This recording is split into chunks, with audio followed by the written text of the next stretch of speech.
ಕಳೆದ ವರ್ಷ ಆರ್ಸಿಬಿ ವಿಜಯೋತ್ಸವದ ಸಂದರ್ಭದಲ್ಲಿನ ಕಾಳ್ತುಳಿತದಿಂದ ಪ್ರಾಣ ಕಳೆದುಕೊಂಡ 11 ಜನ ಅಭಿಮಾನಿಗಳ ಸ್ಮರಣಾರ್ಥ ಬೆಂಗಳೂರಿನ ಚಿನ್ನಸ್ವಾಮಿ ಕ್ರೀಡಾಂಗಣದ ಹೊರ ಆವರಣದಲ್ಲಿ ನಿರ್ಮಿಸಲಾದ ಸ್ಮಾರಕವನ್ನು ಗೃಹ ಸಚಿವ ಡಾ ಜಿ ಪರಮೇಶ್ವರ್ ಅವರು ಅನಾವರಣಗೊಳಿಸಿದರು.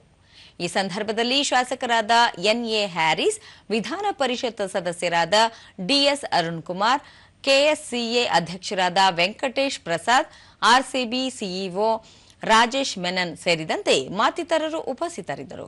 ಬಳಿಕ ಡಾ ಜಿ ಪರಮೇಶ್ವರ್, ಕಳೆದ ವರ್ಷ ದುರಂತದ ಬಳಿಕ ಮುನ್ನೆಚ್ಚರಿಕೆ ಕ್ರಮಗಳನ್ನು ತೆಗೆದುಕೊಳ್ಳಲಾಗಿದ್ದು, ನ್ಯಾಯಮೂರ್ತಿ ಮೈಕಲ್ ಕುನ್ಹಾ ಅವರ ನೇತೃತ್ವದಲ್ಲಿ ಸಮಿತಿ ರಚಿಸಲಾಗಿತ್ತು. ವರದಿಯಲ್ಲಿನ ಶಿಫಾರಸುಗಳನ್ನು ಆಧರಿಸಿ ದೀರ್ಘಾವಧಿ ಮತ್ತು ಅಲ್ಪಾವಧಿ ಕ್ರಮಗಳನ್ನು ಕೈಗೊಳ್ಳಲಾಗಿದೆ. ಇವು ಮೇಲುಸ್ತುವಾರಿ ಸಮಿತಿಗೆ ಸಮಾಧಾನ ತಂದಿದೆ. ಈ ಹಿನ್ನೆಲೆಯಲ್ಲಿ ಇದೇ ತಿಂಗಳ 28ರಂದು ಐಪಿಎಲ್ ಉದ್ಘಾಟನಾ ಪಂದ್ಯಾವಳಿ ಬೆಂಗಳೂರಿನ ಚಿನ್ನಸ್ವಾಮಿ ಕ್ರೀಡಾಂಗಣದಲ್ಲಿ ನಡೆಸಲು ಅವಕಾಶ ನೀಡಲಾಗಿದೆ ಎಂದು ತಿಳಿಸಿದರು.